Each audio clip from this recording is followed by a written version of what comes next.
किया है कि नेताओं ने जो लूट कर काला धन विदेशों में जमा किया है, इसको वापस लाकर इससे विकास करना है देश का। और ये लूट का धन 258 लाख करोड़ है, कोई मामूली रकम नहीं है। इसको वापस लाके विकास करना है। आप बोलेंगे ये कैसे आएगा? इसको वापस लाने के 4 रास्ते हैं। पहला रास्ता है कि जिन विदेशी बैंकों में ये धन जमा है, उन बैंकों में यह धन निजी संपत्ति के रूप में जमा है। व्यक्तिगत संपत्ति, किसी नेता की, किसी अधिकारी की व्यक्तिगत संपत्ति, निजी संपत्ति। अगर हम इस धन को राष्ट्र की संपत्ति घोषित करा सकें तो यह धन किसी भी बैंक में जमा नहीं हो सकता, यह वापस आएगा भारत में। क्योंकि अंतर्राष्ट्रीय बैंकिंग व्यवस्था का एक नियम है, किसी भी देश की राष्ट्रीय संपत्ति उसी देश में जमा होती है, वो जिस देश की होती है, दूसरे देश में जमा नहीं हो सकती। तो अब तक जो जमा है वो निजी संपत्ति है, हम इसको राष्ट्र की संपत्ति बना दें तो ये वापस आएगा। आप बोलेंगे ये कौन करेगा? इस काम को करने के लिए 2 संस्थाएं हमारे पास हैं। एक का नाम है सुप्रीम कोर्ट और एक का नाम है संसद। सुप्रीम कोर्ट की ताकत है कि वो किसी भी संपत्ति को राष्ट्रीय संपत्ति घोषित कर सकता है। और सुप्रीम कोर्ट ने एक बार ऐसा किया था। यूरिया घोटाला हुआ जब नरसिम्हा राव के जमाने में, तो 133 करोड़ रुपए चला गया था देश के बाहर। सुप्रीम कोर्ट ने उसको राष्ट्रीय संपत्ति घोषित करके वापस मंगा लिया और स्विस बैंक से वो 133 करोड़ रुपए वापस आ गया। और पता है, वो नरसिम्हा राव के बेटे के खाते में जमा था। हाँ, और सुप्रीम कोर्ट ने नरसिम्हा राव के बेटे को जेल भेज दिया। प्रधानमंत्री के बेटे को जेल भेजा था, वो मैं भूला नहीं कभी भी। सुप्रीम कोर्ट में इतनी ताकत है। तो हमने सुप्रीम कोर्ट में एक मुकदमा लगाया है अभी 6 महीने पहले, ये जो भारत स्वाभिमान नाम की संस्था है ना, इसकी तरफ से। और मुकदमा हमारा एक ही है कि अगर यूरिया घोटाले का पैसा सुप्रीम कोर्ट ने राष्ट्र की संपत्ति घोषित किया था, तो चारा घोटाले का भी राष्ट्र की संपत्ति है, बोफोर्स घोटाले का भी राष्ट्र की संपत्ति है, सभी घोटालों का पैसा राष्ट्र की संपत्ति है। और इस तर्क से अगर सुप्रीम कोर्ट सहमत हो जाए तो 258 लाख करोड़ को राष्ट्र की संपत्ति वो घोषित कर सकता है। और ये घोषणा होते ही हम इंटरनेशनल कोर्ट ऑफ जस्टिस में जा सकते हैं फैसले को लेकर, और आईसीजे ऑर्डर करे तो दुनिया के 70 देशों की बैंकों को पैसा वो वापस करना पड़ेगा भारत को।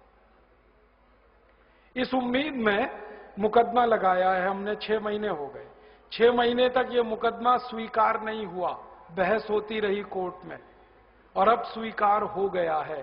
कोर्ट ने तैयार मान लिया कि अब ये मुकदमा सुना जाएगा। 6 महीने लगे और कोर्ट ने अपने को कन्विंस करने के लिए सब तरफ से जानकारी मंगाई। हमने कहा, उतने पे विश्वास नहीं किया कोर्ट ने। एक अंतर्राष्ट्रीय संस्था को कॉल किया कोर्ट ने, उसका नाम है ट्रांसपेरेंसी इंटरनेशनल। उन्होंने आके सारे दस्तावेज कोर्ट में पेश किए कि भारत का कितना ब्लैक मनी। फिर और एक संस्था को कॉल किया कोर्ट ने, उनका नाम है टैक्स जस्टिस नेटवर्क। उनको बुलाया, उन्होंने दस्तावेज दिए। फिर भारत के तमाम बड़े अधिकारियों को बुलाया कोर्ट ने, एनफोर्समेंट डायरेक्टरेट के, पूछा कि आपको मालूम है विदेशी बैंकों में खाते हैं? उन्होंने कहा हाँ खाते हैं। फिर सीबीआई वालों को बुलाया। जब सब तरफ से कोर्ट कन्विंस हुआ तो कोर्ट ने मुकदमा स्वीकार कर लिया। अब कोर्ट ने नोटिस दिया है सरकार को, और सरकार को पूछा है कि ये 258 लाख करोड़ किस किस का है, जल्दी से कोर्ट को बताया जाए। अब सरकार की हालत थोड़ी खराब है, क्योंकि जिनका पैसा है वो ही सरकार चला रहे। तो सरकार ने कोर्ट में टालम टोल करना शुरू किया है। ये टालम टोल वो थोड़े दिन करने वाले हैं, ये हमें मालूम है, क्योंकि वो बताएंगे नहीं कभी भी। तो हम सुप्रीम कोर्ट को एक दिन एक बात कहेंगे कि टालम टोल 6 महीने, साल भर, 1.5 साल, 2 साल, 3 साल, कितनी? फिर हम सुप्रीम कोर्ट को कहेंगे आप तो एक्स पार्टी जजमेंट दे दो, और कोर्ट को ताकत है वो करने की।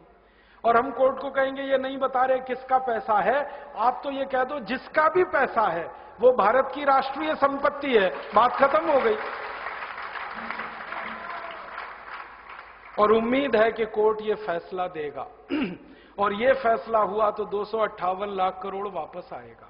दूसरा रास्ता है अपने पास, वो ये कि हम संसद में अगले 4 सालों में एक प्रस्ताव पास कराना चाहते हैं, और वो प्रस्ताव ये है कि 15 अगस्त 1947 के बाद जितना भी धन भारत से बाहर गया वो भारत की राष्ट्रीय संपत्ति है। बस किसी का नाम नहीं लेना, किसी की बात नहीं कहना। 15 अगस्त 1947 के बाद जितना धन बाहर गया है भारत से हवाला के थ्रू, क्योंकि सब हवाला से ही जाता है, वो भारत की राष्ट्रीय संपत्ति है। संसद प्रस्ताव को पास करे। अब इस प्रस्ताव को रखेगा तो कोई एक सांसद, और वो हमें मिल ही जाएगा अगले 4 साल में। कोई तो माई का लाल मिलेगा, ऐसा तो नहीं है कि सब मर गए। और प्रस्ताव जब रखा जाएगा तब बहस होगी। बहस वाले दिन हम देखेंगे कि कौन कौन इस प्रस्ताव का विरोध कर रहा है। जो विरोध करेगा पक्की बात है खाते उसी के हैं, पैसा उसी का है, और सारा देश देखेगा बेईमान कौन कौन है संसद में। आप तो अपने सांसद पे नजर रखना बस, कि आपका सांसद क्या कह रहा है। हर एक इलाके में मैं घूम घूम के लोगों से एक ही बात कह रहा हूं कि जिस दिन ये प्रस्ताव आएगा टीवी पर बहस आएगी, क्योंकि अब डायरेक्ट टेलीकास्ट होने लगा है। आप अपने सांसद पे नजर रखना वो क्या कर रहा है, आपको पता चल जाएगा वो बेईमान है ईमानदार है। अब संसद में या तो प्रस्ताव गिरेगा या पास होगा। गिरेगा तो विरोध करने वाले सांसद ज्यादा चाहिए, तो सारा देश देखेगा बेईमान और हरामी कौन कौन है इस देश में। और या सांसद डर के मारे विरोध नहीं करेंगे तो झटके में प्रस्ताव पास हो जाएगा, और प्रस्ताव पास हुआ तो कानून बनेगा। अपने दोनों हाथ में लड्डू है, हमें कुछ खोना ही नहीं है, जो है पाना है।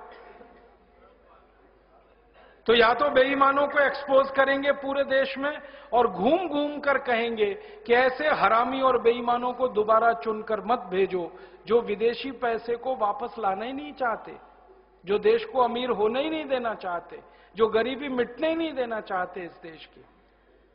तो या तो उनके खिलाफ लड़ाई शुरू होगी, जंग, और वो आखिरी जंग होगी। या तो वो रहेंगे या तो हम रहेंगे, बीच में कुछ नहीं होगा। और अगर प्रस्ताव पास हो गया तो कानून बन गया, तो पैसा आ जाएगा 258 लाख करोड़। तीसरा और रास्ता है अपने पास, हम इस पूरे 258 लाख करोड़ का ब्यौरा लेकर इंटरनेशनल कोर्ट ऑफ जस्टिस में जा सकते हैं और दुनिया के 70 देशों के खिलाफ प्रतिबंध लगवा सकते हैं। अमेरिका ने अभी ऐसा किया। आपको मालूम है अमेरिका में भी भ्रष्टाचार है, वहां के भी लूटखोर नेता हैं, उन्होंने भी स्विस बैंक में खाते खोल रखे थे। बराक ओबामा ने अभी एक झटके में वो सब ठीक किया।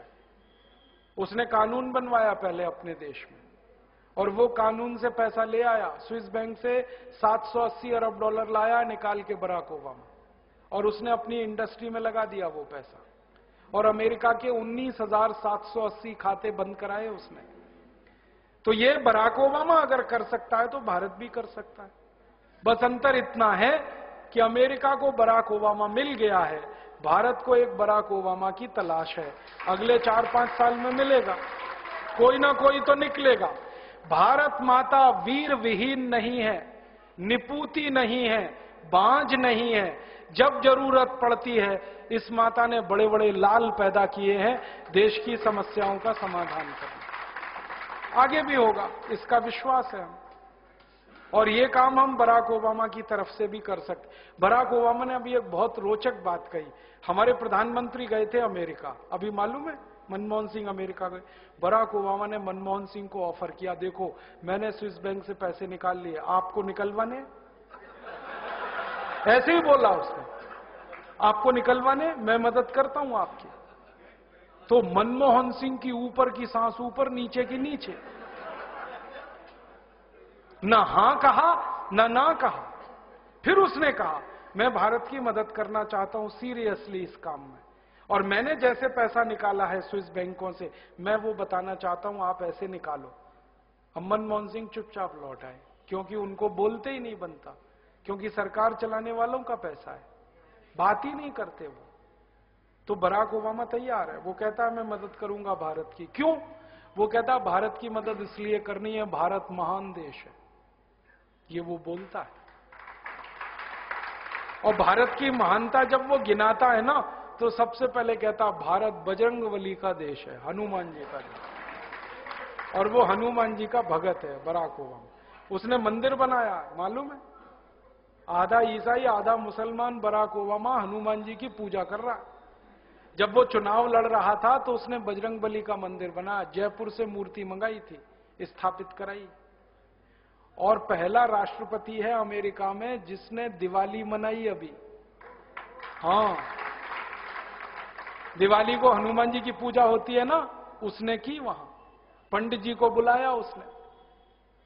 और वो कहता भारत महान देश है क्योंकि महात्मा गांधी का देश है। वो महात्मा गांधी को गुरु मानता है अपना। उसके घर में एक ही फोटो है, वो महात्मा गांधी की। वो कहता है इसलिए मैं भारत की मदद करना चाहता हूं। अब भारत सरकार ही तैयार नहीं है मदद लेने के लिए। तो ये अपने पास और एक रास्ता है। तो अपने पास 4 रास्ते हैं। एक चौथा रास्ता है कि हम खुद चाहें तो स्विट्जरलैंड से दादागिरी करके ये पैसा ला सकते हैं। स्विट्जरलैंड के पास ना आर्मी है, ना एयरफोर्स है, ना नेवल फोर्स है, छोटा सा देश है। हाँ, जनसंख्या भी इतनी कम है जितनी तो हमारे एक जिले में है, उतनी तो स्विट्जरलैंड पूरे देश में नहीं। मैं तो मजाक में कभी कभी ये कहता हूं कि सारे भारतवासी, माफ करना ये कहने के लिए, इकट्ठे होकर पेशाब कर देंगे तो स्विट्जरलैंड बह जाएगा।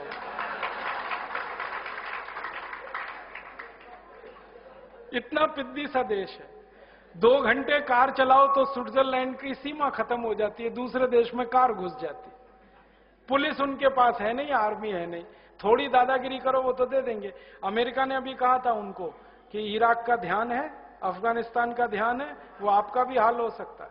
तुरंत उन्होंने पैसे निकाल के दे दिए, 1 मिनट नहीं लगा। तो अपने पास 4 रास्ते हैं, पहले तीनों रास्तों का उपयोग करेंगे। कानून से वो पैसा लाएंगे, क्योंकि गलत कानून के कारण वो पैसा गया है, तो कानून सही करके उसको वापस लाएंगे।